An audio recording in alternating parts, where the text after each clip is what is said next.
This podcast is brought to you by Infinite Resources, a local staffing agency connecting diverse job candidates in central Iowa companies. Amplified. Welcome back to Black and Privileged in America podcast, power, love, and money conversations to help Black people navigate today's landscape, supported by Infinite Resources. Catch Black and Privileged in America podcast on www.amplifydsm.com, on our YouTube and social media channels, and everywhere you listen to podcasts. Today, our guest is Craig Farley Jr., a visionary who captures the essence, resilience, and beauty of Black communities through film, offering a fresh perspective that challenges stereotypes and amplifies the richness of our experiences. His dedication to authentic representation and storytelling has not only shifted perceptions, but also empowered people to reclaim their narratives and celebrate the culture with pride. Craig, welcome to Black and Privileged in America. Thank you for having me. I'm so glad you're here. Scoot your microphone up a little bit closer. Okay. There we go. Okay. Yeah, we got to have like everybody hear every word you say. I'm so glad you're here because as we were talking before we began the show, we go way back.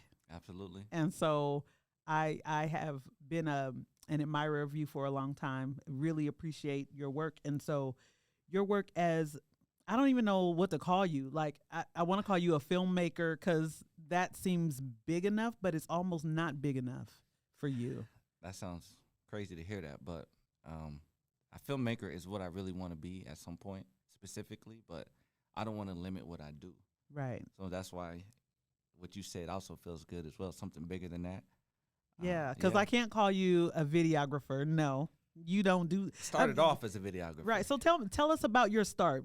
How did you begin to get into this space of capturing visuals? So what the truth is what motivated me is my father taped everything I did from the age I was 2 to 18. Was this in the VCR, VHS era? Yes, absolutely. So I've seen myself at 2 years old in Mickey Mouse draws all the way up through state track mates. Mickey Mouse? Yeah, Oh, quit it. You know what I'm saying? I'm telling the people something exclusive. Right, that's exclusive. I can see it in my mind, okay? But nah, I've seen myself do T-ball, track, football, everything. My dad taped everything we did, even the moments that don't make sense. Just me and my brothers playing video games. Yeah. Just sitting there, just random moments. So to see yourself on tape throughout your life, that really inspired me to do video, period. But then I started, my ex-wife had bought me a flip cam, a small flip cam, and I would take it and take me and my friends' birthday parties and just follow everybody and document it. And then I just edit it into like a 15-minute little short film from this little flip cam. And through that became Signature Productions. Signature Productions. Yes. Okay, how did you, there's something that happened in the middle of that what are you leaving out? Because how do you go from recording birthday parties on a flip cam to Signature Productions with a C? Like, what's in the middle? Well, here goes, this is the stubborn part of me, but I think this is what prompted it. When I started music, it was, say, in 2010, I started rapping. I went to a studio. And I said, why am I paying somebody for a studio time when I can invest in my own? So I invested in my own, right? But then I took music more serious, and I went to do a music video, and I paid somebody for that. Well, I said, why would I pay somebody when I could do it on my own? So I invested into a camera and started producing all of our video work. Oh. That's what sparked Signature Productions in terms of the business. And that's all I did my first year or two was just music videos. Mm-hmm. So I was a videographer then, a music video videographer, I should say. But to be honest, most music videos were the same. You want to stand on your car. I wasn't motivated to do things with violence and guns. I've seen people standing on top of like convenience stores too. Yeah. Is that a thing still? It's the same thing. Okay. But it was just this repetitive same thing. Mm-hmm. And my mind was bigger than that. And so I stopped doing that. And so the one thing that really sparked a big change for me was in 2011, John Martin called me and said, I got this vision for something, and it was Cypher Sessions. And he gave me the concept. He said, but I've seen your work, and I just feel like you have the eye to help me bring this to life. Now, the Cypher Sessions, let's explain what that is, because there are some people in our listening audience who might not understand what a Cypher Session was. Okay, so a Cypher period is typically a DJ, with a bunch of MCs. He throws on the beats and they freestyle. That's just your standard cipher. John wanted to do something that felt theatrical and include that, and thought of me. And I'm like, I've never done anything like that. And so I tell him to this day, you know, you really helped me spark the bigger vision. And people don't know, but me and John did this for free. We put in a lot of time. We shot at Merle Hay Mall. Yeah. We shot downtown. We shot at some barber shops. And we took a cipher, standard cipher, and made it theatrical, almost like a musical. And it was really popular at the time. I remember that. It was. It was something that had never been done in Des Moines. And it was a platform that gave artists a lot of attention. Matter of fact, there was a guy named Chemist. Yeah, I remember Chemist. Chemist got a lot of attention from that. And he really went to the next level in terms of a rapper after the Cypher Session. But Cypher Session was the thing that really took me from doing music videos and helped me expand to, like, you know, a director type filmmaking type thing, which is what I really want to do going forward. That's amazing to me. I want to go a little deeper into, you said John Martin, who is really nationally known. He's a gentleman who's a serial entrepreneur. Absolutely. I actually went to high school with John. We go way back too. Mm-hmm. I absolutely adore him, and he'll be on our show in a few weeks. Nice. So you said something that really was striking to me. You said that he saw something in you, that he just had this feeling that you could accomplish what he needed for this project, even though it's not something that you've done before. So what did that do? Like that spark that you said was ignited. Tell me about that spark. What did it feel like? Were you nervous? Did you doubt yourself? What was that like? Absolutely, I was nervous. So you got to realize, when I say I was responsible for it, I did all the audio for all the rappers. So all the verses they recorded, all the shots, I produced it 100% by myself. Wow. While having a full-time job, having kids, having a wife. So I was staying up late every night, working my job from 8 to 8, coming home, doing the shoots on the weekends. But what it did is it allowed me to understand that I could do so much more on my own. You know, sometimes you think you need a whole team, and I'm building it now. I do need to trust in people, and I'm working on that. But for somebody to have a vision like that and trust me with it and let me create it, that's what's created who I am today. Because that's what my specialty is. I tell people, bring me an ideal, and my job is to bring it to life. And so that gave me a whole nother level of confidence that I had never had. So I bet your confidence right now is like through the roof. It ought to be. I feel like it ought to be. Yeah, you know, my parents raised me to be humble, you know, but I am very confident. I have a lot of confidence in my work. You know, what we did together was incredible. So let's talk about what we did. Yeah. So many moons ago, we did a project together. I'll let you tell it. I'd like for you to tell. Well, it was Blackboard Chronicle, and it was really around what had happened at the time? Was it Trayvon Martin? Or I think it was Trayvon Martin or Michael Brown. There have been so many unjust murders at the hands of the police that I don't really remember who got killed during that time. Well, I mean, it's the same thing that happened. You saw something in me. For sure. And you came to me with your idea and your concept, and I just did the same thing. Well, and what I saw the Cypher Sessions. And they were all over social media, and I was tuning in. I was watching. I'm like, when's the next one? Who are these artists? I didn't know Iowa had so many really dope, talented rappers. Like who? And then whose eyes are we looking through? And I knew that John was a part of it. I knew that because he's there. He's in front of the camera. He's marketing. He's doing his thing. But I didn't know who was behind the camera. And all I knew was that you were the eyes through which we were viewing this. And so I was taken aback by that. And I'm like, yeah, whoever did that, I got to do this. Well, look, there was a little drama, just what you said. There was a little drama when we did Cypher Sections too. Really? Yes. And, you know, it wasn't public, but so that first one we did, I said we made no money. It was just an ideal, and there was a lot of success. Right. Because it's a passion project. Yes. And that's so, how it works. I think it was Bo James had put up a post, and he said that was a $30,000 production that we had just done for free. So the second one, we charged a fee.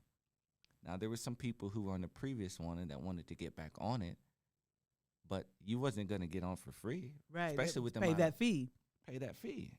And we were creating a product that was giving exposure to people. Like I said, look what Kim is, the success he got from that.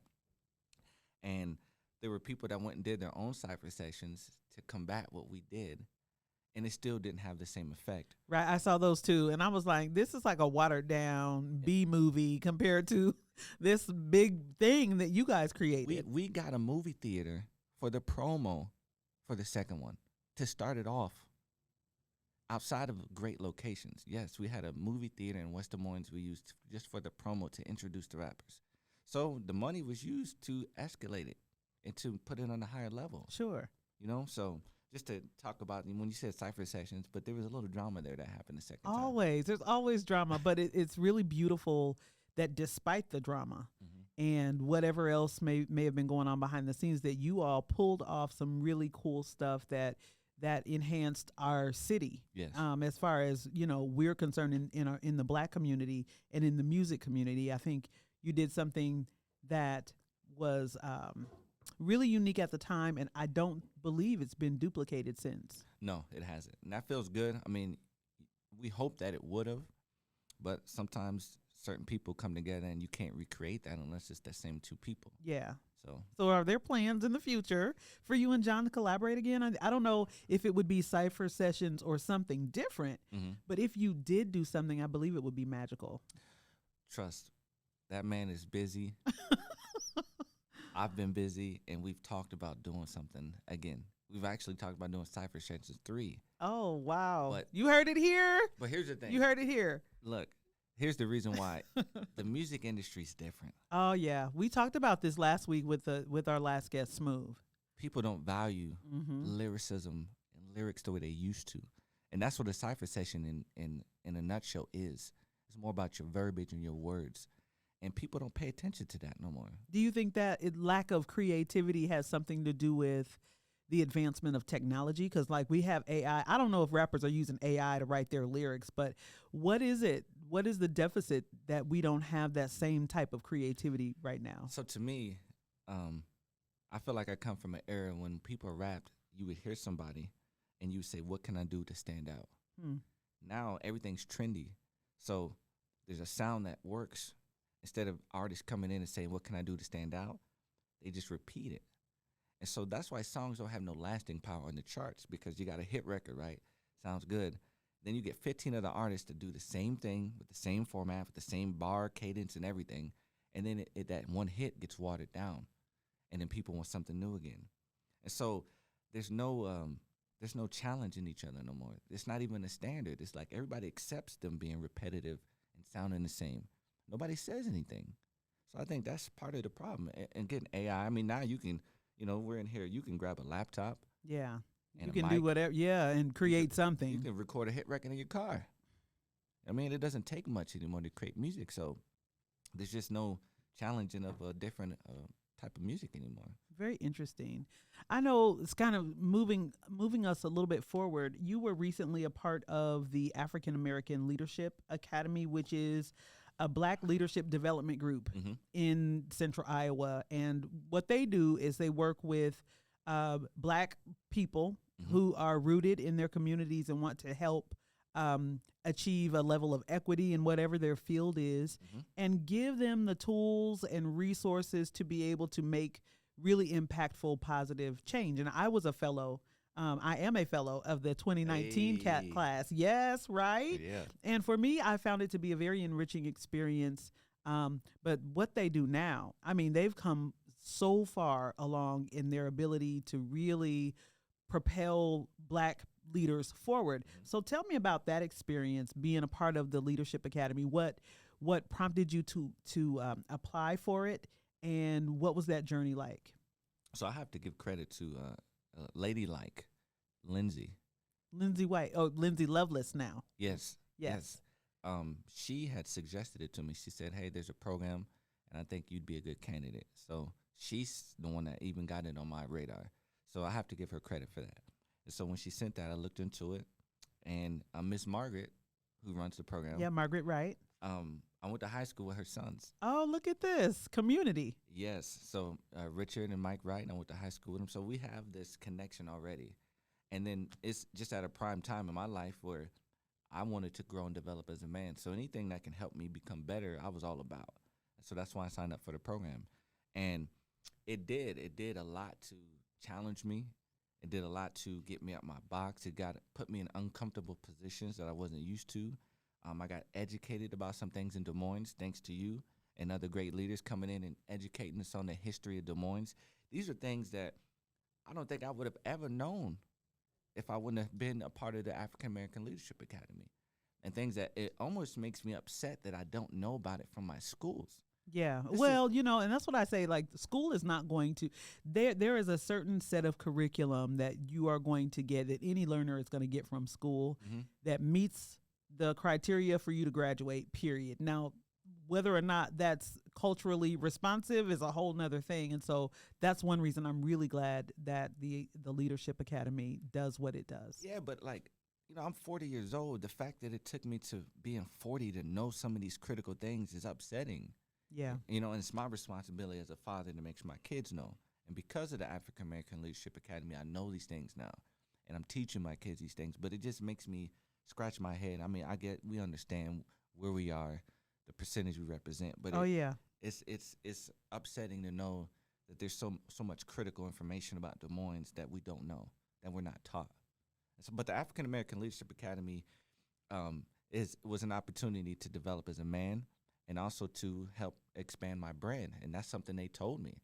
And so, I took full advantage of that. And when we had our service project, we had seen what everybody has done year after year, which is kind of I always say like a small Make Me a World. Yeah. Vendors and coming, like a community fair, and a community fair. And, it was bold for me to speak up and say, hey, how about we do a documentary? And this was your idea. It was, I threw it out there. Wow. I threw it out there. Because one thing about me is I don't want to do repeat history. The same thing with the Cypher session. John had an idea. I was all about doing something that was unique from the norm, and so everybody was all about it. And so that took faith in the group to trust me, because I was volunteering my services. Again, that wasn't something I got paid for. That was a part of our project.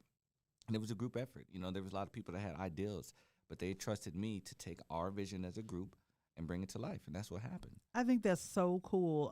So as a result, basically, the African American Leadership Academy meets monthly, and each month there's a focus on a certain element of business and enterprise that you all learn about. And then at the end of like a 9-month period, all of that knowledge culminates into a group service project. And you all did the documentary, thanks to your prompting and everyone else's collaboration.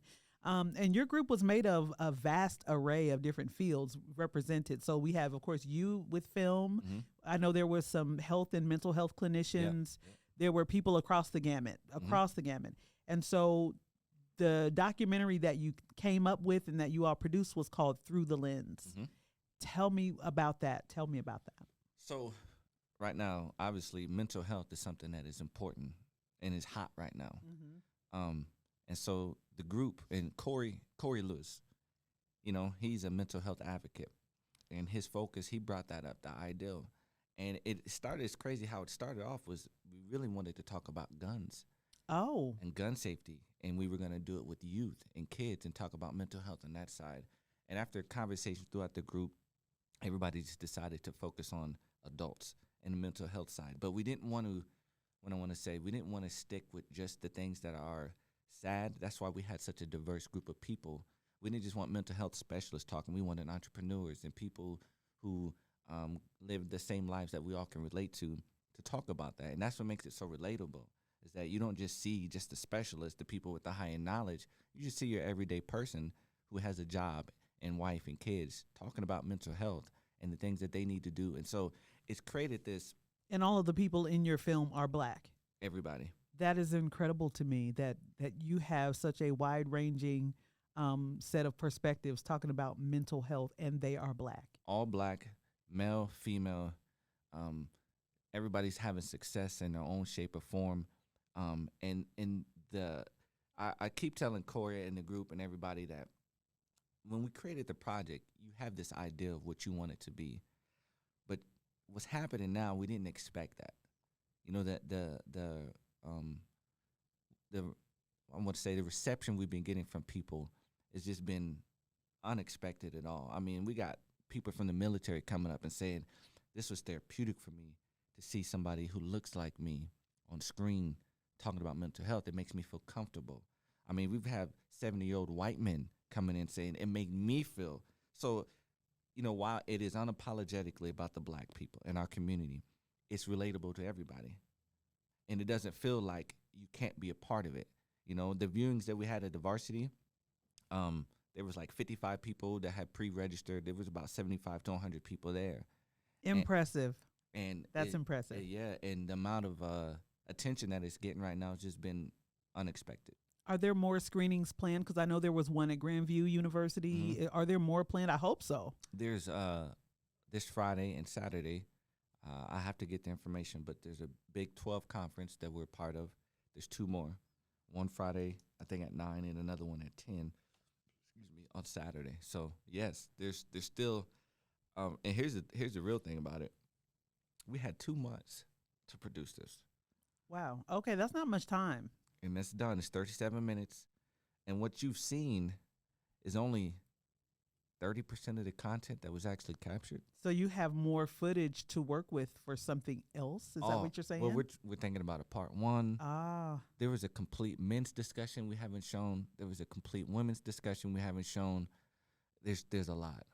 There's a lot. Okay, so there's more to come from Through the Lens. Yes, and we're supposed to be creating content around it. So like paperwork to help for schools. Sure, to yeah. create conversations around this, because again, that's the whole point of this, was to create a conversation about mental health, something that's uncomfortable for us, but it's doing that. The panels afterwards, and it's seeing the type of success that, like I said, we didn't think it was going to be this big, but it's doing its thing right now. How did that experience change you in your work? Because I know it's one thing to do your filmmaking, your storytelling. Essentially, you're a storyteller. Mm-hmm. It's one thing to tell a story, but then when you realize that you are creating a product that is going to change the lives of people, like what does that do for you or to you? It just drives me. You know, You didn't feel the weight of that as like some type of overwhelming responsibility? No, because I felt that when I did Cypher Sessions. Ah. I felt that then in 2011. So to be one person responsible for recording 8 dudes' audio and shooting everybody's sessions, and that was a big responsibility then. So now it's the same thing. So I've kind of gotten used to it. Gotcha. Being a one-man machine in the sense of the production, because I have all my stuff I edit at home in my office. And so all it did is to expand my drive to do it even more. I said to watch it when we did it at the CP3 Center on Ingersoll, in that room with TVs was one thing. But then when you seen it on screen, on the big screen, in a movie theater, it just let me know the sky's the limit at this point. Now just got to continue to create up here, and you see on screen it looks just like anything else that you can get from the movie, the real pros. So it's just giving me more a drive to just continue to do. You know, I'll plug this in here. You know, the next one you already got work that we're getting you up in there, but you can't question result is something that I'm working on behind the scenes right now. So it's driven me to continue to do what I'm doing, because again, in a nutshell, what we're doing is the same thing as Cypher Sessions, creating a product that takes people who are doing the work and giving them opportunity to be seen. And that's the most important part, I think, for me. You know, throughout the years, all the events that I've done, the black events, the problem has been when I do them, I would say, hey, why doesn't anybody know about this? And so doing these events, and now I'm seeing it. I'm seeing people market the videos that I've done annually. And so now they have a product. That's the point, so that people can see it outside of word of mouth, because the internet's everything. It is. It really has changed the game. And you got to have stuff on it, on your TikTok. You got to have a digital footprint. This is what I preach, a digital footprint. And the more you have online, the more, and it works. You know, marketing is we've talked about this, marketing is a return rate on marketing. The more people you reach out to, there's a small percentage of people you're going to gain from that. And that's what content is. It's the most, you have to invest in marketing, because it's the one thing that once you spend that money, in terms of its value, is unlimited, because as much as you push it out. If you putting a post up every day, you're going to get some type of feedback from that. And For so sure. People just have to use it. That's what's going on. So, I mean, were you in front of the camera at all for Through the Lens, or were you strictly behind the camera? I was strictly behind the camera. So I know that in your coming projects, you plan on being more of a presence in front of the camera. And you're in front of the camera today with me. Yeah. So how does that feel? How is that different than being only behind the camera? It's funny because I was always in front of the camera when I rapped. I was always on stage. Yeah. I was always in the music videos, and so I've never been shy. But when I started doing signature productions and being responsible, I became shy again. I don't know why, but I got hesitant to be on camera, even though that's how I started off. But I get so much satisfaction out of the behind the scenes now. You know, when you have an ideal, and like I said, you say, hey, Craig, I need this done. When I get to shoot that, take it home, put it in the computer, and start creating, that's where my joy comes from. And so, but I understand that in order to take my brand up to another level, that I have to get myself back out there again. Because sometimes people know my brand, but they didn't know it was me. Is that good or bad? I mean, sometimes that might be a good thing, and sometimes it might have its drawbacks. I don't know. I mean, the way that I'm living now, I think it's good because I don't care. Give me the money without the fame. See, wait, you said a word, Craig. Wait a minute. Give me the money without the fame. Yes. Why? I'm 40 years old now, so the 20-year-old me probably wouldn't have said this, but it's not important to be recognized as long as the things that you're trying to accomplish are happening. So like the documentary, I don't care about being recognized for doing it, but I do care about the fact that it's creating a conversation that people aren't used to having, and it's working. That's what's important. You know, anything that we do, my father always says the most good karma you put out in the world, it's always going to come back. True, that's true. And I'm a living testimony. I can tell you that good karma doesn't affect you when you expect it, but when you have something going wrong, good karma, that's when it kicks in. And I get the most joy out of that, knowing that the work is being done, seeing people, having a guy from the military come up and talk to me and tell me he feels comfortable, having people, you know, get emotional. That's the payoff for me. And I know that the byproduct of that is business, but that's not my focus. And so, you know, that. I mean, we have to protect Craig Farley Jr. at all costs, everyone. We have to protect this man at all costs because I think that's a quality. I don't even want to call it humility, but for the lack of better words, I will call it humility, that sense of wanting the work to stand out more than the personality. I think that's admirable, and we don't have enough of it in the world. I mean, look, I know I was a jock in high school. Are you kidding? Very talented. I was. Were you kind of stuck up like that too? No, not. Let me say this. I've always been confident. Yeah. I'm a Capricorn. We're the goats. Oh, you know what I'm saying? Yeah. But I was in the newspaper. I was very talented in football. When I was in 5th grade, I went to the Iowa Star-based leadership camp. You know, so I've always been a kid that got attention and was popular. And so I feel like part of the reason why at this point I've experienced that in some form or shape. You know what I mean? I know that. I know the guy that's on the newspaper. I know the guy that's being cool. I was in the homecoming court, all that. I know that. And so it didn't really do anything besides make people know who you are. But outside of that, there's not much of a payoff from that. And so that's why I think at this point in my life, it's not as important either because I've experienced that in my youth. Wow. Okay. Yeah, protect Craig Farley Jr. at all costs. We need this man. So, gosh, it's just that's staying with me, and I hope that stays with all of you too. This is a very important note, is that focus on the work, not necessarily the recognition. And then you spoke on karma. All of the accolades and the good things will come, but that can't be the primary reasoning behind an effort.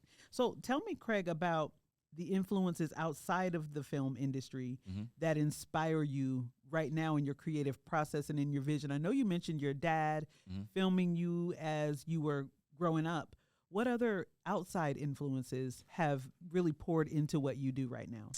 I mean, I'm a big movie buff.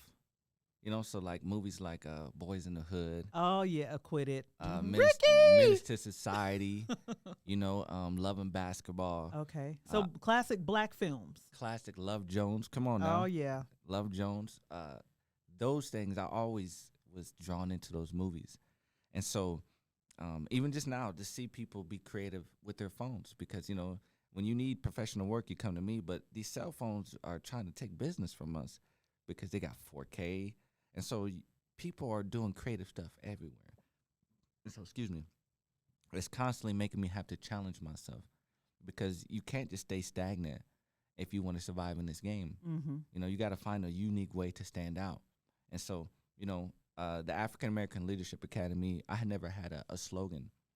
And mine is where cinema belongs to everybody. Powerful. That's powerful. And for me, it's this. It's taking something as simple as your birthday party and making it as cinematic as possible. It's taking something as your wedding and making it cinematic. Not just standing there with the camera and just tape. That's easy to do. But my job is to focus on candid moments. You know, the reaction I get when I show brides, they cry a lot, and that's what I'm looking for. I'm looking for Yeah, people. because if you make a bride cry, you know you did the right thing. Yeah, I'm looking for emotion, and I feel like I've learned to capture emotion through film.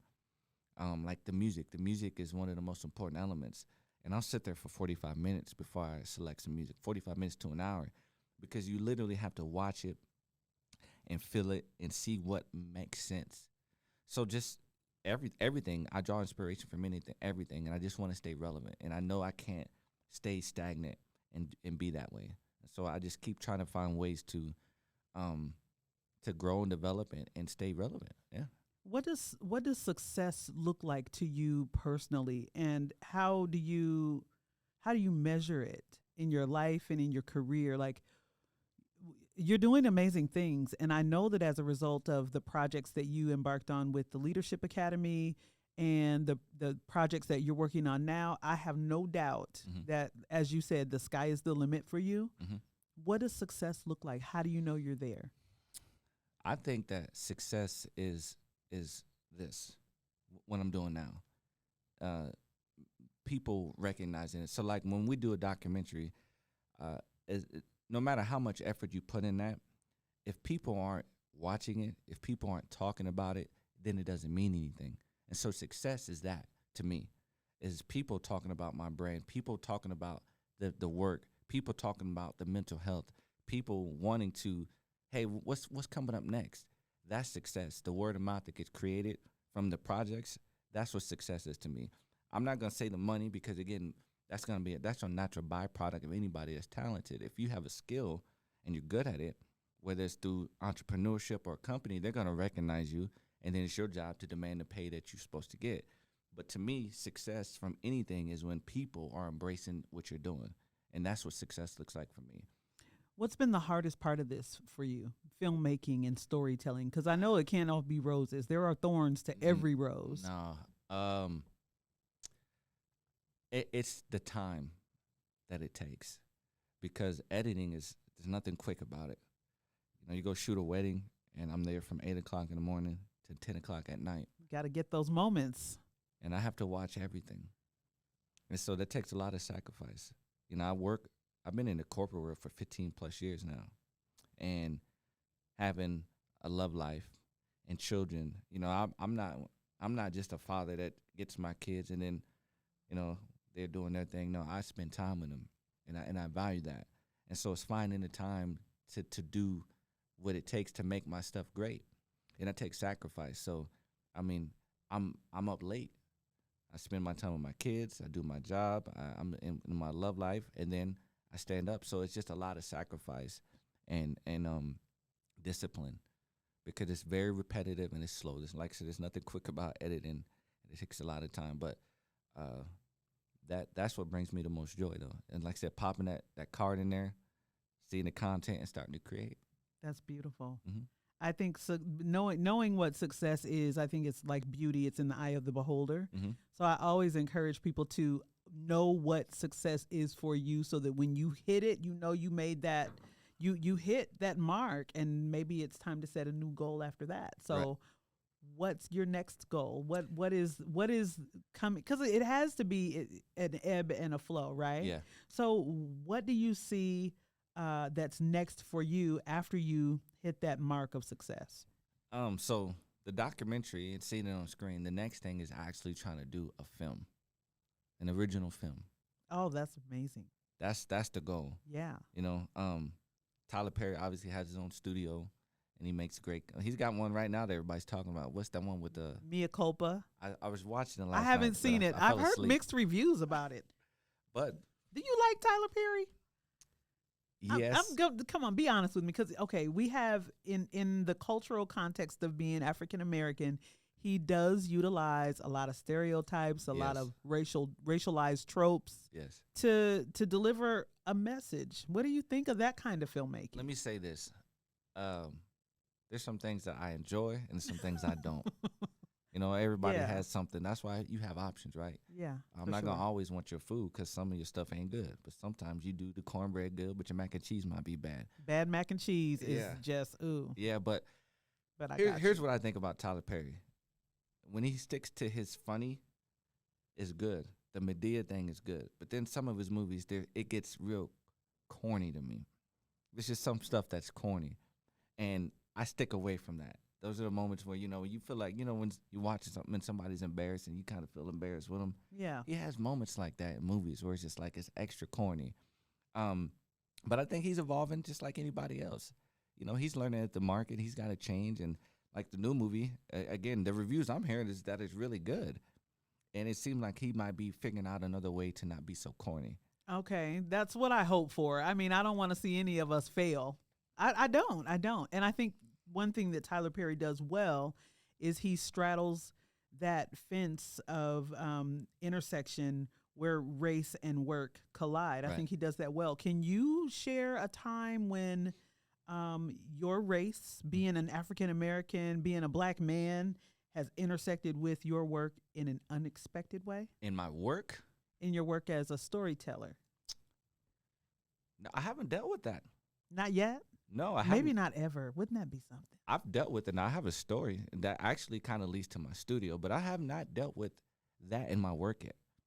I haven't had anybody challenge me on that, and I'm ready for that because, look, I've worked at Renison for a long time, and you get used to confrontation. You got to show up at people's doors and ask for Yeah. their stuff, but I honestly haven't had to deal with that.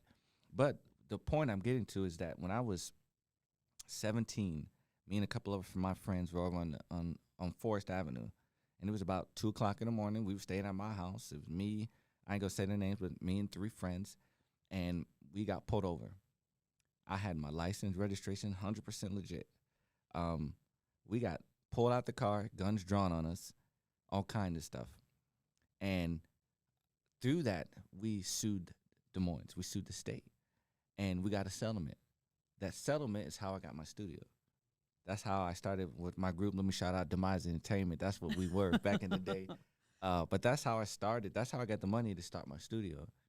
And then, again, that's what led to me doing the audio. I did all the audio work for what I we call did. that reparations. I mean, get it how you get it. That's reparations. But I did all the audio work, so I did all the Okay. engineering. So I was always behind the scenes for the work you were seeing. And so that ownership, that wanting to be in control of things, because I never wanted to give people money if I could do it myself. So that in a nutshell, that story, which was through racial, we were stereotyped and treated unfairly, which is why we got a settlement, But that's what led to me having the funds to start my studio. That's interesting to hear, and I'm glad you shared that, because I think we have to seek justice, and seeking justice has a benefit to our larger community and to ourselves personally, because when there's justice, it opens up the way for us to really move in our purpose. I believe that. I'm huge on that. I am. When we got pulled over, my brother had to tell me to shut up, because one thing, when you're right, you're right. When you're wrong, you're wrong. I know when to shut up. And at the same time, if something's happening, I'm big on speak up for yourself. In the workforce, in police, whatever, I'm big on do not let people just treat you unfairly. But I say you better make sure that you have the proof to back up the reason why not either. That's really, really important. But you got to speak up, man. You can't let people run over you. You can't. You No. can't.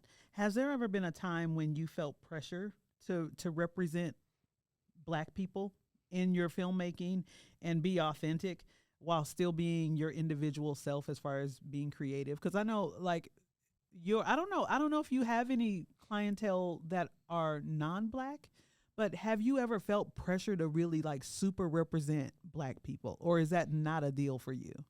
No, I've never felt that way. And I do have 90 to 95% of my base is Black, and I have crossed over, and I'm starting to get more of a wider demographic. But I think people accept me for me, and they know what they're getting. So people come to me without an expectation of do it the Black way. It's just do it the signature production way. I love that. And so that's what, again, that's why I said my job is to take your vision, no matter what color you are, and bring it to life. And I think that over time, you can't question results, right? But you can't question the product. So it's like, I had a friend a long time ago, people get discouraged sometimes when people are doing something and you get inspired by somebody else. Well, that's at the root of all inspiration, right? There's hardly anything that's original anymore. But when you walk down the bread aisle, how many different types of breads are there? Oh, there's 72,000 types of bread and toilet paper and detergent, cereal, all of these that, things. right? And there's room for every product. But how do they experience that product from you? That's your job. Exactly. And so don't be discouraged to do video work because it's Signature Productions, but also don't try to repeat what I've done, because then you might hurt yourself. And so it's important to stick with your guns and to know that you have to do it in a unique way. And how people experience you is going to dictate your success. But I've never felt pressure to, like I said, to do things a certain way, because people come to me knowing what they're going to get. They saw something that drew them to me, and they come and they have trusted me. And so I'm glad I don't have to answer that the way that you asked, in the sense of having experienced that, because I haven't. Right. I truly haven't. This is delightful. This is absolutely delightful. How can our listeners find you and follow you and support your work, and maybe even tap you for business? Okay, so Signature Productions, if you just look that up on Facebook, TikTok, Instagram, LinkedIn. And Signature with a C. Signature with a C, and that's because I first started off as Signature, the standard way it was spelled.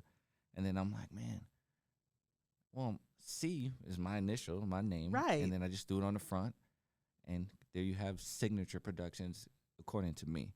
And that's the reason why there's a C in the front. I love that. So I hope that all of you who have projects and even marketing and things that you want to do to create visibility for your work and your organization, your company, that you will seek out Craig Farley Jr. with Signature Productions, Signature with a C. Yes. One question I always ask our guests before we wrap up is, what book are you reading? Or is there a book that you've read before that's challenged you, changed you in some way that you'd like to share? So I haven't read it yet, but I got to shout out my lady, Rita Chester. She just bought me a book that says How to Make a Film in 21 Days. Ooh. Because she knows that that's something that I want to do. And that is what I'm about to start reading, because as you said, what does success look like to me? And that is to, at some point, create a real film. Well, this book, How to Make a Film in 21 Days, is about to get a lot of my attention, because that's what I want to do. I don't think I'm going to do it in 21 days, but... You'll be surprised. I think you can do whatever you decide you want to do. I really believe that. Well, I appreciate that. You're a superstar, Craig. Thank you for being here today and sharing with us. I appreciate you. Thank you. This has been the best. Thank you for joining us on this episode of Black and Privileged in America podcast. Today, we had the privilege of diving into the inspiring journey and impactful work of Craig Farley Jr. with Signature Productions. Craig is a visionary videographer / storyteller / filmmaker / everything man who is reshaping the narrative of Black life in the Midwest and beyond. Craig reminds us of the transformative power of storytelling and the importance of diverse voices in shaping our collective understanding. Remember, the stories we tell have the power to inspire. So let's continue to listen, learn, and uplift voices that have long been marginalized. Thanks for listening. Until next time. This podcast is brought to you by Infinite Resources, a local staffing agency connecting diverse job candidates and central Iowa companies. Amplified.